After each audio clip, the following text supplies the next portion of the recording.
वाशिम जिल्ह्यातील अडाण धरण 73% भरलेलं आहे। धरणाचे 5 दरवाजे उघडण्यात आलेले आहेत। 12,000 क्युसेक वेगाने विसर्ग सुरू आहे। अडाण नदीकाठच्या गावांना सतर्कतेचा इशारा देण्यात आलाय।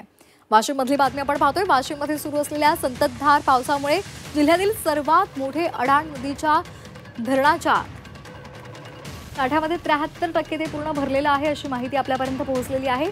अडाण नदीकाठच्या गावांना सतर्कतेचा इशारा देण्यात आलेला आहे।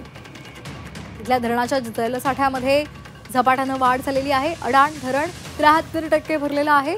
धरणातून विसर्ग सध्या सुरू आहे। धरणातून 12,000 क्युसेक वेगाने नदीपात्रामध्ये विसर्ग केला जातोय।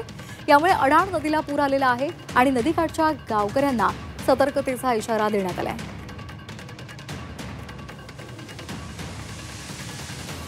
आज दरवाजे उघडण्यात आलेले आहेत आणि 12,000 क्युसेक वेगाने यातून पाण्याचा विसर्ग केला जातोय। अडाण धरण 73% भरलेलं आहे आणि विसर्ग धरणातून केला जातोय। त्यामुळे अडाण नदीकाठच्या गावकऱ्यांना सतर्कतेचा इशारा देण्यात आलेला आहे।